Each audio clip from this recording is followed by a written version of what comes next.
One day సిరీస్లో భాగంగా దక్షిణాఫ్రికా టీమిండియా జట్ల మధ్య మూడో వన్డే గురువారం రోజున జరగనుంది. మొదటి 2 వన్డేల్లో 2 జట్లు చెరొక మ్యాచ్తో గెలవడంతో సిరీస్ డిసైడర్ అయిన ఈ మూడో వన్డే కోసం అభిమానులతో పాటు ఆయా జట్లలో విపరీతమైన ఉత్కంఠ నెలకొంది. ఈ మ్యాచ్లో గెలిచిన జట్టు సిరీస్ను సొంతం చేసుకోనుంది. దీంతో ఈ మ్యాచ్ కోసం 2 జట్లు కూడా భారీ కసరత్తులు మొదలుపెట్టాయి. అందుకు తగ్గ ప్రణాళికలు కూడా రచించుకున్నాయి.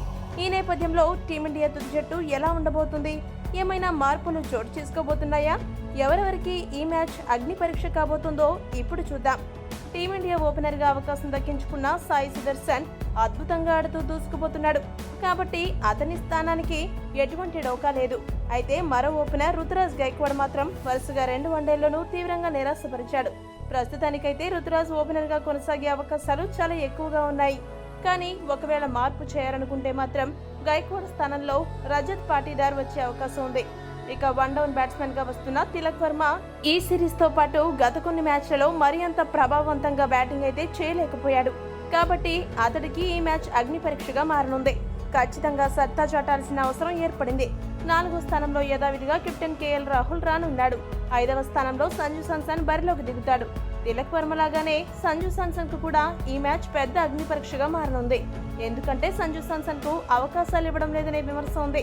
అయితే ఈ మ్యాచ్ లో సంజు గనక ఫెయిల్ అయితే అవకాశాలు ఇచ్చినా కూడా అతడు ఉపయోగించుకోవడం లేదనే నింద నిలబడిపోయే ప్రమాదం ఉంది. కాబట్టి సంజు ఈ మ్యాచ్ లో ఖచ్చితంగా ఆడాల్సిన అవసరం ఉంది. 6వ స్థానంలో రింకు సింగ్ రానున్నాడు. స్పిన్ ఆల్రౌండర్ గా అక్షర్ పటేల్, స్పెషలిస్ట్ స్పిన్నర్ గా కుల్దీప్ యాదవ్ జట్టులో కొనసాగుతారు. ఫాస్ట్ బౌలర్లుగా హర్షదీప్ సింగ్, ఆవేష్ ఖాన్ యథావిధిగా కొనసాగుతారు. అయితే మరో ఫాస్ట్ బౌలర్ అయిన ముఖేష్ కుమార్ పరిస్థితి కొద్దిగా అయోమయంగా ఉంది. టీ20లలో ఆడినంత బాగా వన్డేలలో ముఖేష్ ఆడలేకపోతున్నాడు. తన స్థాయికి తగ్గ బౌలింగ్ ప్రదర్శన చేయడం లేదు. ఈ మ్యాచ్ లో కూడా ముఖేష్ కుమార్ సరిగ్గా ఆడకపోతే అతన్ని కేవలం టీ20కి మాత్రమే పరిమితం చేసే అవకాశం ఉంది.